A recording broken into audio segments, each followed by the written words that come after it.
이 현대 사회는요, 인간이 모든 것을 다 알고 그리고 또 진단하고 해결할 수 있다, 그렇게 이제 야무지게 믿는 그런 시대라 할 수가 있습니다. 그러한 태도는요, 이제 정서적이고 또 정신적, 심리적인 그런 영역으로까지 확대가 되고 있는 걸 볼 수 있습니다. 특히 과학과 의학이 굉장히 많이 발전했잖아요. 그런 과학과 의학의 발달로 인해서 정신적이고 심리적인 그 결함들에 대해서까지도 어떤 의료적인 접근, 의료적인 방법으로 다 답을 얻으려고 하는 그런 이제 경향들이 이제 갈수록 심화되고 있다는 것이죠. 문제는요, 그 자체가 아니고, 문제는 그 과정에서 어떤 우리 인간에게 이제 자연스럽게 있을 수 있는 그런 감정들, 예를 들어서 슬픔이나 불안이나 분노나 그런 우울이나 이런 감정들 있죠. 그런 우리 인간에게 있을 수 있는 자연스러운 그런 감정들마저도 치료해야 될 그런 질병으로 규정하고요. 그런 감정을 일으키는 게 보통 뭐예요? 고통이나 고난 아니겠어요? 그런 것들을 우리 삶에서 제거해야 될 어떤 부정적인 장애 요소로 그렇게 주장하는, 간주하는, 그게 사실 문제라는 것이죠. 고통은 그래서 그런 시각으로 보자면 가능한 빨리 제거해야 될 그런 장애고요. 고난이라는 것은 가능한 빨리 피해야 될 그런 불행으로 여겨지는 것이죠.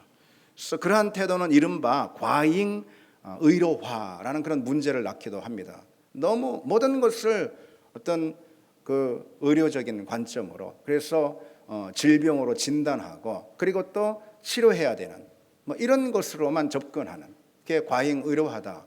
오늘날이 바로 그런 시대라고 할 수가 있습니다. 그런데 당연히 이제 그런 흐름에 대해서 이제 비판하는 전문가들도 적지 않습니다. 대표적으로 정신의학자 토머스 사스라는 사람이요, 상당히 이제 화제를 불러온 정신병의 신화라는 그런 책에서 이제 이런 이제 비판들을 이제 하는 것이죠. 정신적인 그리고 심리적인 고통, 또 그로 인한 감정적인 문제들, 이런 것들을 단순히 어떤 질병 이렇게 규정하고요, 의료적인 관점에서 해결하려는 그런 오늘날의 문제점에 대해서 전문가들도 비판을 합니다.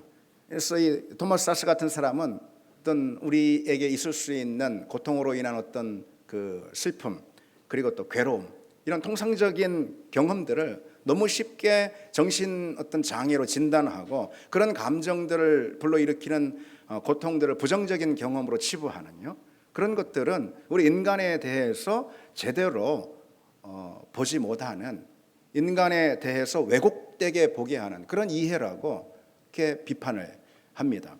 같은 맥락이었어요. 아주 유명한 그런 심리학자인 제임스 데이비스라는 사람은요, 미국의 정신의학회에서 펴낸 DSM이라고 있습니다. 그 DSM에 대해서 상당히 신랄하게 비판을 하는 것도 볼 수 있습니다. 이 DSM이라는 것은 뭐냐면요, 정신장애 진단 및 통계 편람이라고 해가지고요, 오늘날 어떤 정신상담이나 아니면은 또 심리상담 그런 것이 필수적으로 이 전문가들에 의해서 참고가 되는 그런 매뉴얼이라고 할 수가 있습니다.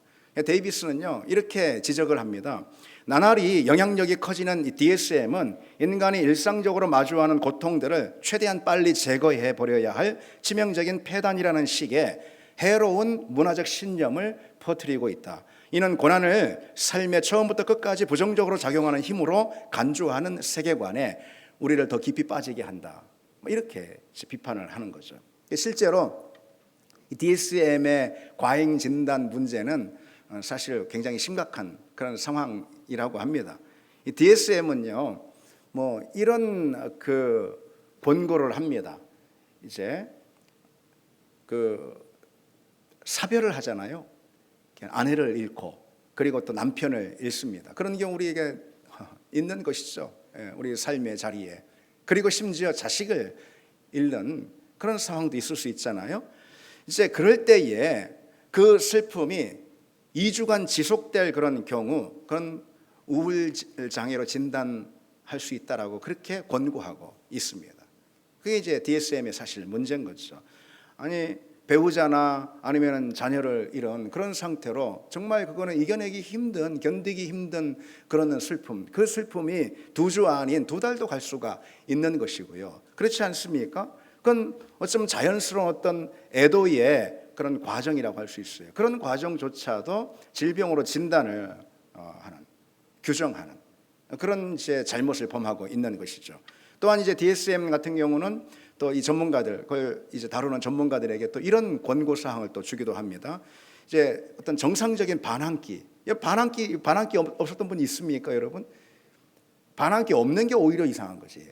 정상적인 어떤 반항기, 사춘기 시절에 아니면은 그 어떤 일시적인 어떤 그 심란함 이런 거 있잖아요. 그런 경우에까지도 ADHD라고 해가지고 여러분 잘 아시죠? 주의력 결핍 과잉 행동 장애라고 해서 그런 진단을 하도록 그렇게 권고하는 경우도 많이 있습니다. 저는 그 초등학교 다닐 때 그때 이제 국민학교라고 그랬잖아요. 제가 기억나는 거 하나 있어요. 선생님이 저한테 이렇게 적어주신 그 생활 기록부 가운데 주의 산만, 주의 산만. 나는 그때 그걸 이해를 못하고 아니 내 주의가 산만한데 왜 내 생활 기록부에다 그걸 적어놨을까? 그런 생각을 이제 했습니다. 어쨌든 주의 산만 그게 충분히 있을 수 있는 것이고 어느 경우는 저처럼 더 도드라지게 보일 수 있는 그런 아이들이 있을 수 있죠. 그럼에도 불구하고 그것을 어떤 정신 질환으로 이렇게 진단하는, 규정하는 거 이게 문제가 될 수 있습니다. 뭐 그런가 하면은 수줍음이 많은 성격. 근데 좀 특별히 수줍음이 더 많아요. 그런 경우를 불안 장애로 진단하는 그런 사례들도 실제 많다고 합니다. 그 결과 이제 항우울제 처방이 엄청나게 이제 급증하지 않았습니까? 이것은 단순히 뭐 미국이나 서구 사례가 아니고요. 우리나라도 역시 뭐 다를 거 오히려 더 할 거라는 생각이 듭니다. 왜냐하면 우리나라 같은 경우는 이제 몸만 아파도 몸이 아픈 경우도 이제 항생제, 뭐 진통제 이런 것을 과하게 처방하는 그런 경향들이 있지 않습니까? 항우울제 같은 경우도 뭐 마찬가지라 이런 생각이 드는 거죠. 물론 이제 제가 그것을 뭐 필요 없다라고 말하는 것은 아닙니다. 뭐 저는 그것에도 전문가도 더군다나 아니고요. 오늘날 발달하는 그런 의학이나 심리학의 어떤 이 기술들 있죠. 이 기술들은 다른 누가 아닌 하나님이 우리에게 주신 좋은 선물이고요. 우리는 유용하게 그것을 사용해야 되고 우리 믿음의 사람들도 역시 그 도움을 충분히 받을 수가 있습니다. 그러나 문제는 뭐냐면은 모든 고통을 의료적으로만 접근하고 해결하라고 하는 그런 태도에 있다는 거죠. 그러한 것들에 지나치게 의존할 때 오늘 고통과 고통이 만들어내는 이 감정들에 대한 정확한 근본적인 답을 결코 얻을 수가 없을 거라는 거예요. 왜요? 여러분, 우리는요, 그저 몸과 아니면은 어떤 심리적인, 정신적인 그런 걸로만 구성되어 있지 않습니다. 우리 몸은 성경에 말씀하고 있듯이 영과 혼 또 몸으로 구성이 되어 있다는 것이죠. 그것이 우리 전 존재를 창조하신 그 하나님 앞에 나가야지만 우리가 비로소 아주 근본적인 답을 얻을 수가 있다는 걸 말해주는 거 아니겠습니까? 그래서 우리는 우리의 문제, 그게 몸의 문제든 또 아니면은 우리 내면의 문제든 우리 전 존재를 빚으신 하나님이 나를 가장 잘 아시는 분임을 믿습니다. 내게 이 인생이라는 과정을 누가 선물해 주셨어요? 누가 주셨어요? 하나님이 주셨잖아요. 그래서 인생도 인간이 잘하는 게 아니에요. 누가 잘 아십니까? 하나님이 잘 아시는 줄 믿습니다. 그래서 우리가 느끼는 그 어떤 고통이나 결핍이나 장애나 결함이나 또는 부정적인 여러 감정들 어떤 것이 됐든 우리는 그것을 가지고 먼저 하나님 앞에 나갈 때 나보다 더 잘 아시는 그 하나님 안에 답이 있는 줄 믿습니다. 고통을 다루는 그 영적인 시각과 그리고 세속적인 이 시각이 근본적으로 차이가 있다라는 이 말씀을 제가 지금 드리고 있는 거예요. 세상은 고통에 대해서요 1차원적이고 그리고 세속적인 그런 시각만 제시를 합니다. 뭐 그럴 수밖에 없습니다. 그러다 보니 어떤 결과가 나는 거예요? 고통은 속히 제거해야 될 대상이고 회피해야 될 불행이다. 뭐 그렇게밖에는 더 생각이 들지 않는 것이죠. 제거하기 위해서 어떤 치료 기법을 도입하려고 하는 게 또 오늘날 이 시대의 경향이라는 것이죠. 그러나 성경은 상당히 전혀 다른 관점을 우리에게 보여줍니다. 성경은 고난이 우리 성도에게 유익하다라는 것을 분명히 가르쳐주고 있고 또 강조하고 있다는 거예요. 여러분도 모르시지 않을 거예요. 고난은 단순히 우리를 괴롭히는 장애가 아니라요, 하나님이 우리를 빚으시고 우리를 다루시기 위해 사용하시는 하나님의 도구일 수가 있다는 거예요. 욥기가 그 점을 우리에게 분명히 가르쳐주고 있는 책이죠. 욥은 고난에 직면했어요. 처음에는 이 고난이 내게 왜 필요하니? 그렇게 하나님 앞에 저항하고 항변하지 않았습니까? 그러나 결국 욥기가 우리에게 쭉 보여주는 장면이 뭐예요? 가면 갈수록 결국 이 고난이 가진 영적인 유익에 대해서 이 욥이 인정하고 받아들이게 되는 거죠. 그리고 그 고난이 더 크고 깊은 하나님의 어떤 섭리의 조각이다라는 이 사실을 이제 욥이 인정하게 되는 거죠. 욥기를 통해서 여러분 우리가 배우는 교훈은 아주 분명합니다. 고난은 단순히 인생을 힘들게 하는 어떤 불행, 불순물, 피해야 할 어떤 불청객 이런 것이 아니라는 거예요. 고난은 우리 믿음이 얼마나 진실한지 드러내는 시험대이고 우리가 하나님 앞에 얼마나 신실한, 우리의 신뢰가 얼마나 하나님 앞에 견고한지 그게 시험받는 그런 통로라는 것입니다. 그런 자리라는 거예요. 그것을 통해서 이 고난은 우리의 믿음을 결국 바르게 세우는 것이고요, 하나님과의 관계를 더 깊은 결속과 연합으로 이끄는 통로가 된다는 겁니다. 그게 바로 고난입니다. 그렇다면 여러분, 이제 오늘 이 시간에요, 우리 삶에 그리고 우리 믿음의 자리 가운데 그 고난이라는 것이 어떻게 작용할까, 그 점을 좀 나눠보려고 합니다. 그래서 이 시간 그 욥기를 바탕으로요, 고난이 우리 안에 이루는 작용과 그리고 유익에 대해서 생각해 보려고 합니다. 고난이 우리 안에 이루는 작용과 유익이 뭘까요? 첫 번째로 고난은요, 잠자던 우리 믿음을 깨웁니다. 고난은 잃어버린 우리 영혼의 감각을 되찾아 줍니다. 그게 바로 고난입니다. 여러분, 영혼이든 몸이든요, 감각을 잃는 것처럼 위험천만해지는 것도 없습니다. 감각을 잃는다는 것은 상당히 치명적인데, 왜냐하면 그것은 언제든 위험에 노출될 수 있다는 것을 의미하기 때문에 그렇습니다. 먼저 여러분, 몸을 한번 생각해 보세요. 이 선천성 무통각이라는, 처음 들어보셨죠? 저도 마찬가지예요. 어떻게 그런 병이 있을 수도 있나 싶을 정도로 좀 낯선데, 선천성 무통각이라는 그런 희귀성 질환이 있다고 그럽니다. 그거는 이제 병명 그대로요, 통증을 못 느끼는 거예요. 통각이 다 마비가 됐는지 통증을 아예 못 느끼는 거예요. 여러분, 그런 경우 있잖아요. 아이가 선천성 그 통각인 그런 경우 있잖아요. 부모가 가장 간절히 바라는 게 뭔지 아십니까? 부모가 가장 간절히 바라는 것은 우리 아이가 고통을 좀 느끼게 해주세요. 우리 아이가 고통을 느끼게 해주세요. 간절히 바란다라는 거예요. 왜 그럴까요, 여러분? 그 폴 브랜드라는 아주 유명한 의료 선교사가 있습니다. 그는 영국에서 태어나서 인도 선교사 가정에서 자랐고요. 그러다 영국으로 가가지고 의학을 공부한 다음에 다시 인도로 넘어갔어요. 거기서 평생 그 외과 의사로 의료 선교를 한 그런 분입니다. 이 브랜드는요, 환자들을 진료하면서 아주 중요한 사실을 발견합니다. 이 나환자들 있잖아요, 한센병. 나환자들이 손가락, 발가락을 많이 잃습니다. 뭉뚱해지고. 근데 그 주된 이유가 무엇일까? 그 주된 이유는요, 흔히 생각하는 어떤 세균의 증식 그런 것 때문이 아니라는 거예요. 통증을 이들이 못 느끼기 때문에 스스로 그런 위험에 처하게 된다라는 거예요. 그래서 손상시키기 때문이라는 것입니다. 나병 환자는요, 나균에 의해서 치명적으로 이 통각을 잃어버리게 됩니다. 점차. 아픈 줄 모르는 거예요. 뜨거운 줄 모르는 거예요. 그 뜨거운 거에 됐는데도 그냥 전혀 모르고요. 못에 찔렸는데도 뭐 전혀 모르는 것입니다. 날카로운 도구나 어떤 뜨거운 물건을 그냥 함부로 그냥 마음대로 잡아버리는 거예요. 모르니까. 일부러 그런 게 아니고 느끼지 못하는데 모르니까 그렇게 하는 것입니다. 문을 닫는데 손가락을 끼고 문을 팍 닫아도 모르는 거예요. 손가락이 다 절단이 나도. 그로 인해서 손가락이든 발가락이든 이들이 성한 데가 없게 되는 것이죠. 브랜드는 이 사실을 통해서요, 이 고통을 느끼는 거야말로 얼마나 중요한, 얼마나 소중한 일인가. 그 사실을 이제 그의 메시지로 전하는 걸 볼 수가 있어요. 감각이 없는 거, 느끼지 못하는 거, 이거 얼마나 위험한 일인가라는 것이죠.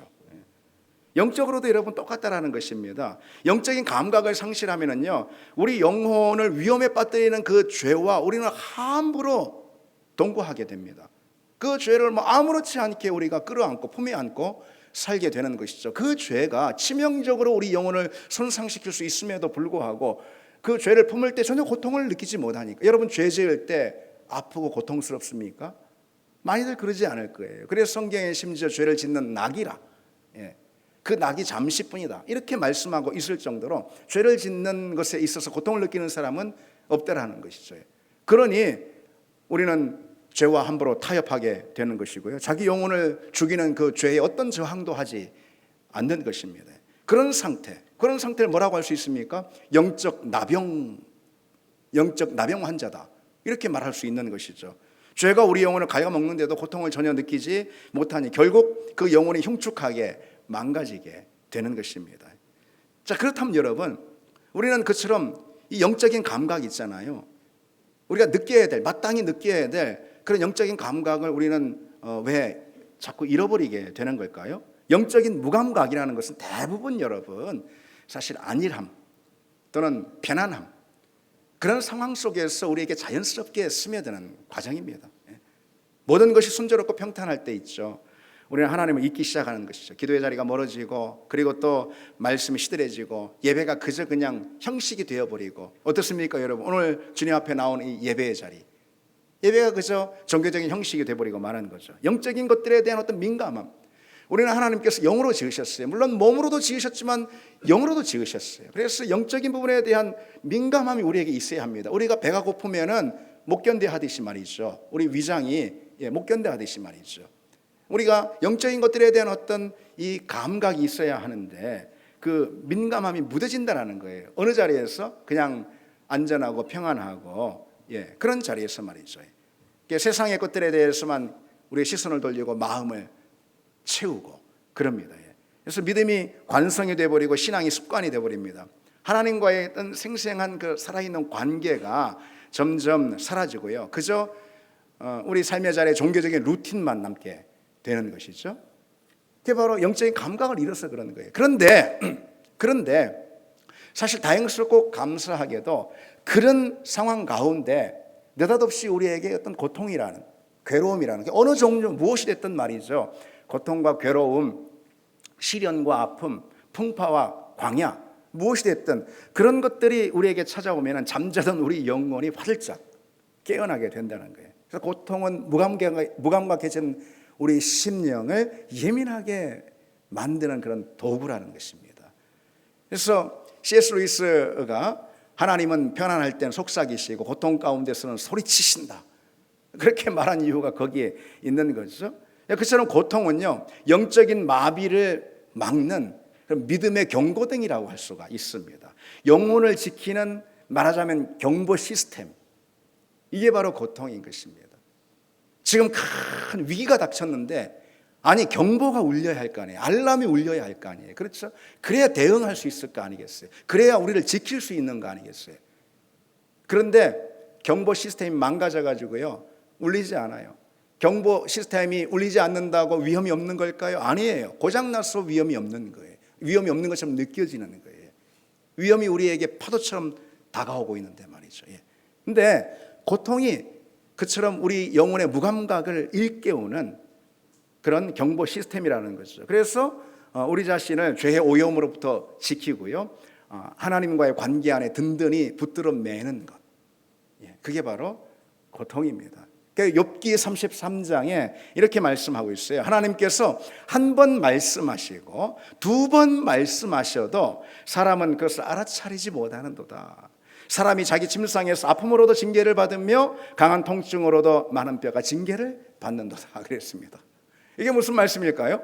평소에는 하나님이 우리에게 말씀하셔도 전혀 귀뚱해도 듣지 않고 전혀 관심도 없다가 말이죠, 우리가 어떤 어려움과 시련, 고난 앞에 놓이게 되면은, 그러면은 그제서야 우리 귀가 열리고 그제서야 우리의 마음이 주님을 향해서 눈뜨게 된다는 것이죠.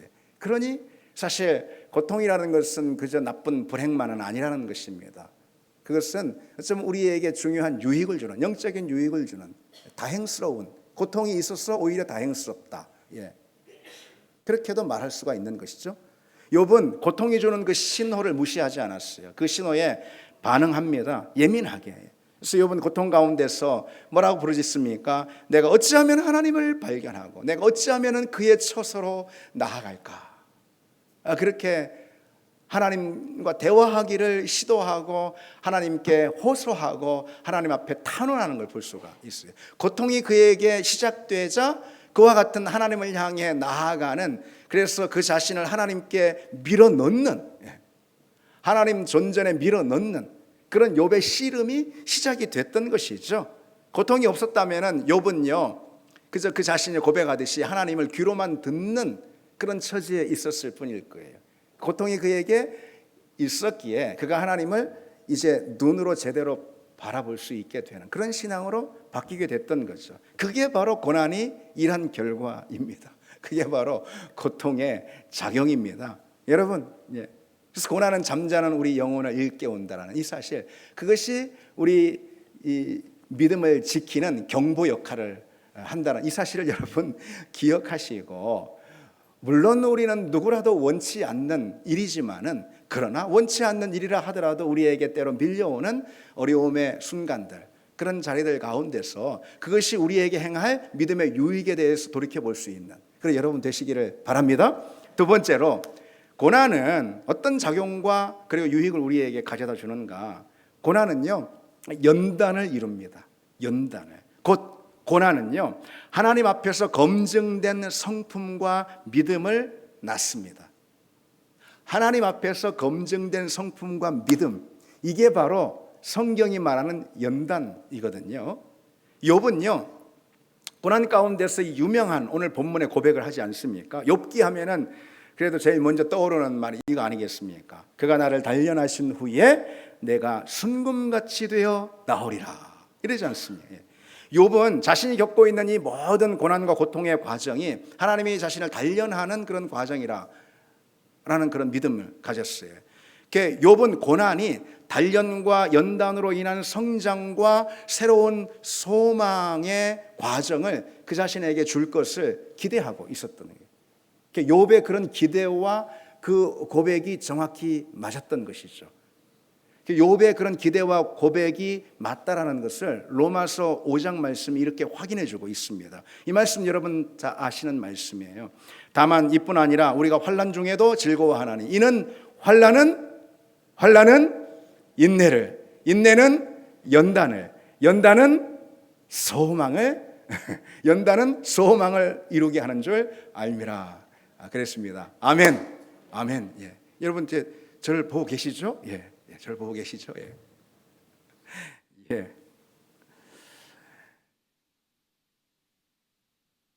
여기서 이 말씀 주목해 볼 필요가 있습니다. 로마서 5장 3, 4절 말씀인데요. 환난은 뭐라고요? 인내를. 환난은 이제 고난인데요. 같은 거죠. 그렇죠? 고난은 뭘 우리에게 낳습니까? 인내를 낳습니다. 여기서 인내라는 말은요, 고난을 그저 수동적으로 버텨내는 그런 소극적인 태도를 말하는 게 아닙니다. 성경에서 이 인내라는 것은요, 고난이나 역경, 어려운 상황들을 넉넉히 감당하고 견뎌내는 어떤 믿음의 역량, 그걸 가리켜서 인내라고 하는 거예요. 욥에게 그 인내가 있었죠. 그래서 야고보서 5장에도요, 너희가 욥의 인내를 들었다라고 이렇게 기록하고 있습니다. 욥은 그 끔찍한 고통의 현실 가운데서도 그 믿음을 포기하지 않고 하나님 앞에 계속해서 다가가고 하나님 앞에 나가고 그리고 하나님 문전에서 두드리는 그 믿음의 그 열심을 결코 포기하지 않았다라는, 그게 바로 인내였습니다. 인내. 네, 그 인내가 뭐라고요? 연단을 낳습니다. 인내는 연단을 낳고, 그러지 않았습니까? 성경에서 그러면 연단은 뭐냐?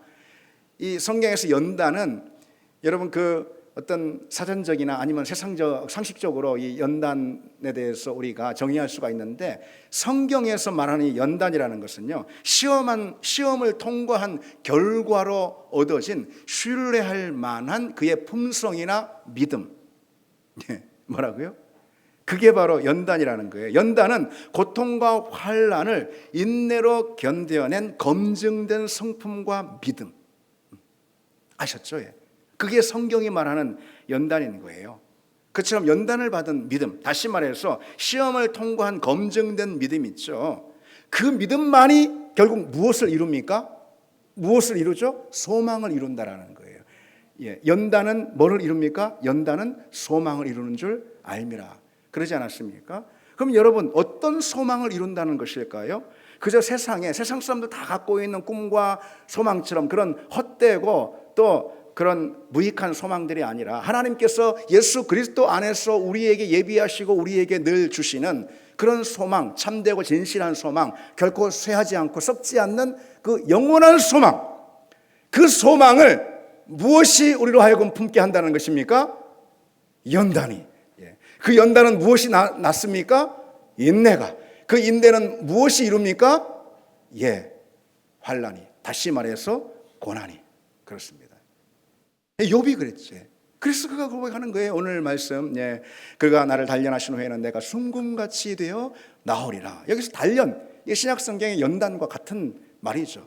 시험하고 검증한다는 그런 뜻입니다. 마치 풀무에서 쇠를 정련하듯이 말이죠. 믿음의 순도를 높이는 그런 과정. 그래서 욥은 내가 순금같이 되어 나오리라고 했던 거예요. 그래서 완전히 정화된 순도 100%의 그런 순금 같은 믿음으로 내가 나오리라.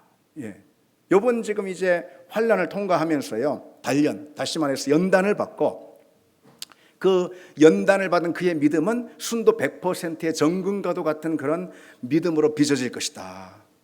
이렇게 욥이 지금 기대하고 또 확신하고 있는 대목인 거죠. 오늘 본 말씀이. 근데 여기서 여러분 중요한 점은 이것입니다. 단련을 통해서 순금이 된다고 그랬는데, 여러분 이 단련이라는 것은 어느 환경에서 되는 거예요? 어느 환경에서?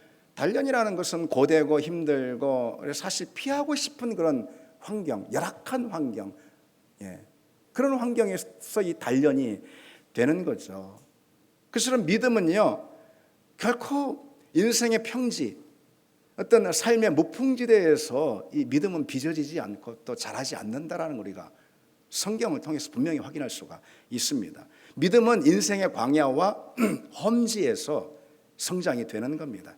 따라서 열악한 환경이라는 것은 우리의 믿음을 단련하는 어떤 성장 촉진제다, 이렇게 말할 수가 있습니다. 우리가 당하는 어떤 시험과 고난, 이런 자리를 통해서요, 우리 믿음이 평소보다 10배는 더 크게 자란다는 것을 우리가 기대할 수가 있다는 거예요. 그저 우리 일상은 우리 믿음을 한 단계씩 자라게 하는데, 어려움과 괴로움, 고통의 상황들이라는 것은 우리에게 연단이라는 것을 주기 때문에, 그래서 우리 믿음이 10계단 이상 상승하게 만드는 그런 과정이 바로 이 연단의 과정입니다. 환난은 인내를 낳고, 인내는 뭐라고요? 연단을 낳습니다. 그 연단이 온전하고 참된 소망을 우리로 하여금 품게 하는 것이죠. 따라서 우리 성도에게 이 고난이라는 것은요, 인내의 학교이고, 그 인내의 학교에서 필수 과목은 무엇이다? 연단이라는 것입니다. 연단. 연단이 필요 없는 사람 하나도 없어요. 연단이 필요 없을 정도로 그 믿음이 하나님 앞에 선 사람 아무도 없습니다. 욥이 그것을 보여주고 있지 않습니까? 여러분, 욥이 어떤 사람이에요? 우리는 이미 욥에 대해서 소개를 받지 않았습니까? 1장 1절에 욥을 이렇게 소개하고 있죠. 그 사람은 온전하고 정직하여 하나님을 경외하며 악에서 떠난 자더라. 욥은 원래도 하나님을 경외하고요, 욥은 애초부터 악에서 떠나서 하나님께 인정받은 그런 하나님의 자녀였습니다. 그런 욥도 연단이 필요할까? 물론이죠. 욥도 연단이 필요했습니다. 그 사실을 욥이 자기 자신의 입술로 이 고난의 끝에서 고백하는 걸 볼 수가 있죠. 이 대목도 우리가 욥기에서 제일 잘하는 말씀 중 하나입니다. 내가 주께 대하여 귀로 듣기만 하였사오니 이제는 눈으로 주를 배웠나이다. 고난이 그의 믿음을 그렇게 빚었습니다. 따라서 이 욥조차도 고난과 연단이 필요 없는 그런 사람, 그런 믿음은 아니었다라는 것이죠. 전에는 그 믿음이 희미하고 또 옅고 또 가벼웠어요. 그러나 이제는 그 믿음이 분명해졌어요. 그리고 짙어졌어요. 그리고 그 믿음이 견고해졌습니다. 이제는 가벼웠는데, 그래서 뭐 그냥 금방금방 흔들릴 수 있는, 그러나 이제 그 믿음이 견고해졌습니다. 그것이 바로 연단의 능력이라는 거죠. 그래서 우리 신앙은 연단의 무게만큼 깊어진다는 거, 연단의 무게만큼 견고해진다는 것은요, 이것은 진리와도 같습니다. 우리 신앙생활에 있어서요. 그럼 여러분, 연단은 어떤 과정일까? 연단에 대해서 한번 생각을 해 보십시오. 그 대장간에서 뭐 쇠나 뭐 이런 것들을 재련하는, 가공하는, 그걸 한번 여러분 떠올려 보시기 바랍니다. 불로 쇠를 단련하고 또 단련하고, 그게 연단 아니겠습니까? 단련하고 또 단련하고, 불 속에 집어넣는 과정을 한 번에 아닌 계속해서 거듭해서 합니다. 그렇게 해야 강하게 만들어지는 거죠. 그렇게 만들어진 정금, 어디 부딪혀도 부러지지 않는 법이죠. 따라서 연단받은 사람은 웬만한 일로 낙심하고 쓰러지지 않습니다. 연단받은 사람은 웬만한 시험으로 인해서 넘어져 버리지 않는다는 거죠. 연단받은 사람은요, 시험 들었다고 그냥 금세 나가 떨어지지 않습니다. 누가요? 착한 사람이 아니면 연단받은 사람이 그런 거예요. 연단받지 않은 사람은 작은 어려움에도 금방 넘어져 버립니다. 왜? 면역력 없는 사람처럼 말이죠. 그냥 찬바람 좀 불면 그냥 콜록콜록 하는 것처럼 말이죠. 연단받지 않는 사람이 그럴 수 있다는 거예요. 연단받지 않은 사람은요, 조금만 힘들어도 그저 무덤에 내려가, 스스로 무덤에 내려가 버립니다. 작은 상처에도 그냥 그 믿음이 뿌리채 그냥 흔들리게 되는 거죠. 그러나 연단받은 사람은 다릅니다. 여러분, 우리가 성경의 인물들 다 되지 않아도 잘 알고 있지 않습니까? 뭐 대표적으로 요셉 같은 경우 형들의 질투와 미움으로 인해서 그 낯설고 그 먼 이역만리 애굽까지 팔려가는 그런 고통을 겪고요. 더군다나 거기서 끝나지 않잖아요. 옥에 갇히는, 억울하게 말이죠.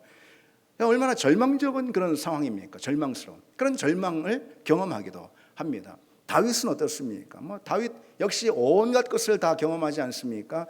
어떻게 좀 목숨 좀 부지해 보려고 적장 앞에서 그냥 미친 채 막 침을 질질 흘리고 뭐 그렇게 하질 않나. 그 자식들 때문에 그 속이 새카맣게 타지 않습니까? 우리도 자식들 때문에 힘들고 또 염려하고 고민하는 그런 분들이 많이 계시지만, 여러분, 다윗만 하겠습니까? 다윗은요, 자식 간에 서로 막 살해가 일어나는, 자식이 저 자식을 죽여가지고 막 살해가 일어났어요. 그리고 어떤 자식 놈은 자기 아버지인 자기한테 막 배신해가지고 칼을 들고, 새카맣게 속이 타는 것이죠. 다윗은 관계의 아픔, 배신의 쓴맛도 경험했습니다. 그러니 여러분, 그게 연단의 과정인 거예요. 그러니 우리에게 왜 꼭 그런 일들이 우리에게 일어나야 할까? 사실 그것은 우리에게 불필요한 일이 아니라는 거예요. 우리가 다 연약한 존재고 죄의 속성으로 가득 우리 심령이 채워진 그런 존재이기 때문에 우리가 예수 믿고 신앙 고백한 다음에 계속해서 그런 연단의 과정을 통해서 우리가 다듬어지고 만들어지는 그런 재련, 믿음의 재련이 우리에게 주어집니다. 하나님이 사랑하는 사람, 하나님이 정말 콕 집어서 너는 내 자녀야 라는 그 사람, 바로 여러분인 줄 믿습니다. 그 사람들에게 그런 재련의 과정이 다 있는 거예요. 3편이 연단은 여물게 하는 그런 과정이라고 할 수가 있습니다. 연단받지 않은 사람은요, 영적으로 말하자면 상당히 철이 없어요. 그 생각과 행위가 너무 가볍습니다. 근데 연단받으면 견실해지는 거예요. 든든해지는 거예요. 깊이가 없습니다. 연단받지 않으면 생각과 그 태도와 행위에 있어서 그 신앙이 철이 없다 이거죠. 신앙생활하면 오랫동안 했는데도 불구하고 아직도 철이 들지 않은 응석바지 신앙인 그런 사람들도 많이 있지 않습니까? 왜 그럴까요? 원래 못나서라기보다도요, 연단이 없어서 그런 거예요. 연단 받으면은 속이 채워지게 됩니다. 연단이 있어야 그 믿음이 여물어지고요, 견실해지고 그 믿음이 비로소 연근다, 이렇게 말할 수가 있어요. 그래서 여러분, 하나님은요, 우리가 철없는 그런 응석바지 신앙 그 자리에 여전히 머물기보다도 그것이 아니라 하나님 우리 믿음이 견실해지고 여물어지는 그런 믿음이 되기를 원하신 줄 믿습니다. 그런 믿음의 사람들 우리를 다 누구나 다 예외 없이 부르신다는 거예요. 무엇보다 연단의 목적은 순전한 믿음에 있다고 할 수 있습니다. 순전한 믿음. 연단은 우리 믿음을요, 순전하게, 순도 100% 순전하게 합니다. 본문 이 욥의 고백을 보십시오. 그가 나를 단련하신 후에 내가 순금같이 되어 나오리라 그랬잖아요. 연단은 쇠를 불 속에 넣고 불순물을 다 빼는 그런 과정이에요. 불순물이 다 빠지고 순수한 성분만 남게 하는 거. 우리가 잘 알듯이 그것이 이 재련, 다시 말해서 우리로 보자면 연단 아니겠습니까? 예. 믿음에 있어서도 그런 일이 일어난다는 거예요. 따라서 이 순금 같은 신앙은요, 불순물이 다 빠진 하나님께서 원하시는 믿음의 성분만 남는 그런 정화된 신앙이다 할 수가 있어요. 이렇게 우리 믿음 가운데 섞여 있는 불순물들이 다 많은 거예요. 예. 여러분, 우리가 뭘 생각합니다. 우리가 뭘 말합니다. 우리가 뭘 계획합니다. 우리가 뭘 열망합니다. 우리가 뭘 소망합니다. 예. 우리가 생각하고 소망하고 계획하고 열망하고 그리고 행하는 그런 모든 자리들, 그 자리들 가운데 세속적인, 다시 말해서 내 옛 자아가 품었던 그런 불순물들이 다 그 안에 가라앉아 있는 거예요. 그 안에 그 불순물들이 다 정제되고 다 빠져나가는 그런 과정, 그게 바로 연단인 것이죠. 우리 안에 있는 그런 모든 불순물들, 내 옛 자아, 옛 본성이라는 그 불순물이 다 빠져나가고 오직 내 안에 예수 그리스도, 내 생각이든 내 계획이든 내 열망이든 내 소원이든 내 행함이든 그 안에 오직 예수 그리스도 그분만이 남게 하는 것, 그게 뭐라고요? 연단이라는 거예요. 그 연단. 예. 그런 우리로 하나님 부르신 줄 믿습니다. 신학자 댄 맥카튼이라는 사람 이렇게 말합니다. 그리스도는 고난을 통해서 인간다움을 배우셨다. 그리스도인은 고난을 통해서 그리스도다움을 배운다. 그랬습니다. 그게 너무나도 맞는 말이라 생각이 듭니다. 여러분, 우리는 고난과 연단을 통해서 예수 그리스도를 배워가고 그리스도다워가는 그런 은혜가 우리에게 주어지는 줄 믿습니다. 세 번째로 고난이 우리에게 어떻게 작용하고 우리 어떤 유익을 주는가 우리가 살펴보고 있죠. 고난은 하나님의 섭리를 이룹니다. 고난은 하나님의 섭리를 이루는 통로라는 거죠. 욥은 마침내 이 고난의 끝에서요, 그가 이렇게 고백하는 걸 볼 수 있어요. 42장 2절인데요. 주께서는 못하실 일이 없사오며 무슨 계획이든 못 이루실 것이 없습니다. 이렇게 고백합니다. 욥은 고난 중에서 하나님이 세우신 당신의 계획과 하나님이 뜻하신 당신의 모든 섭리를 반드시 하나님이 이루실 것입니다. 이렇게 이제 고백하게 됐다는 거죠. 처음 욥은요, 대체 왜 이런 고난이 내게 왔을까? 알 수가 없었어요. 욥은. 자신의 의로움, 자신의 이 신앙의 경건함에도 불구하고 이해할 수 없는 재앙이 연이어 몰려왔기 때문에 그 안에서 분통을 터뜨리고, 아니 왜 이런 것이 내게 있을까? 하나님께 항변하고 그랬습니다. 그러나 욥은요, 하나님의 이 섭리는 어떤 인간의 생각이나 아니면 자기가 자신이 경험한 그런 경험, 그 테두리, 그 한계로 결코 가둘 수 없다는 것을 이제 점차 깨닫게 되고요. 그게 욥기의 내용인 거예요. 하나님이 일하시는 그 하나님의 일들 있죠. 자기 인생을 이끄시는 하나님의 그런 손길 있죠. 다시 말해 하나님의 섭리인 거예요. 이 섭리라는 것은 쥘 섭이고 리 다스릴 리예요. 하나님이 딱 쥐고 다스리는 거예요, 우리 인생을. 그러니까 하나님의 섭리라는 것은 욥 자기 자신의 어떤 지식이나 경험으로 그 한계로는 결코 할 수 없다는 것을 욥이 깨닫고 인정하게 됩니다. 그리고는 하나님의 주권을 인정하는 것이죠.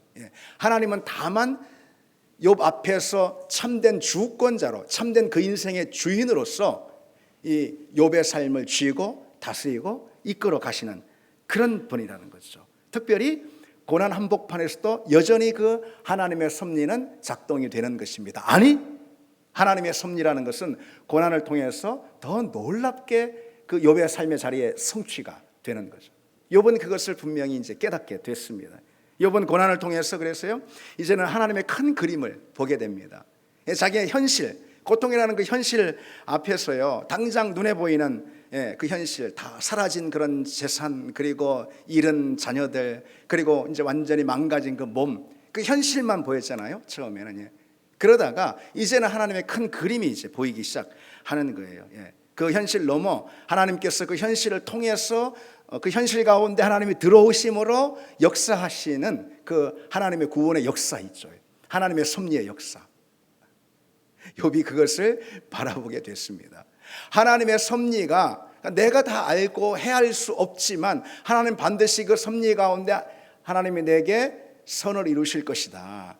하나님의 의를 이루실 것이다라는 그 믿음 있잖아요. 그게 섭리를 믿는 믿음이 있는 거예요. 여러분, 이 믿음처럼 우리로 하여금 모든 어려움과 또 험한 삶의 자리를 극복하고 넘어가게 해주는 능력도 없다라는 것입니다. 여러분, 그 믿음을 가지시기 바랍니다. 하나님은 내 삶의 주권자가 되셔서 그분이 가장 선하고 의로운 길로 내 삶을 이끄시고 주도하신다. 그게 바로 하나님의 섭리를 믿는 믿음인 거예요. 여러분, 그 믿음을 가졌습니다. 하나님은 하나님의 그 섭리는 언제나 선한 목적을 향합니다. 당연한 것이죠. 우리 하나님께 어디 악한 구석이 있습니까? 우리 하나님께 어디 죄된 그런 그늘들이 있습니까? 우리 하나님은 선하신 분임을 믿습니다. 당연하죠. 우리 하나님은 의로우신 분임을 믿습니다. 하나님이 우리 삶을 쥐고 다스리시는 그 섭리의 과정은 반드시 어느 길을 향해 갑니까? 어느 길을 향해? 선하고 의롭고 아름답고 유익한 방향으로 가는 거예요. 하나님의 섭리는 선을 향해 직진할 수밖에 없는 거예요, 여러분. 우리가 우리 인생을 통제하고 다스리면은 우리의 본성이 그 자리에 쏟아져 나와서 어떻게 될지 모릅니다. 무슨 비빔밥이 될지 몰라. 그러나 우리가 우리 삶을 향한 하나님의 섭리와 통치를 믿고 거의 인정하고 의지할 때 하나님 우리 삶을 선함으로 다스린다라는 것이죠. 하나님은 고난 한복판에서도 마찬가지예요. 당신의 섭리를 한치 오차도 없이 이루어 가십니다. 고난과 어려움 앞에서 우리 눈앞에는 온통 혼란과 그리고 어떤 이 혼돈이라고 할까요? 그런 것만 우리 눈에 보일 수밖에 없을 거예요. 당장에 우리가 큰 어떤 어려움과 시련을 당했을 때 우리 당장에 보이는 우리 눈 앞에서는 육신의 눈으로는 혼돈과 혼란만 보입니다. 그러나 그 현장에서도 하나님의 시선, 하나님의 눈으로 바라보는 건 뭡니까? 언제나 정확한 질서가 있는 줄 믿습니다. 하나님이 정하신 하나님의 질서가 있는 거예요. 그 하나님께 여러분의 인생을 맡기길 바랍니다. 우리 인생을 맡길 수 있는 그런 하나님 계시니 얼마나 좋습니까? 좋죠? 감사하죠? 다행스럽죠? 얼마나 감사합니까? 그래서 여러분, 하나님의 사람들에게 무의미한 고통은 없습니다. 하나님은 우리 고통을 하나도 낭비하시지 않는다는 거예요. 오늘 말씀의 제목처럼요.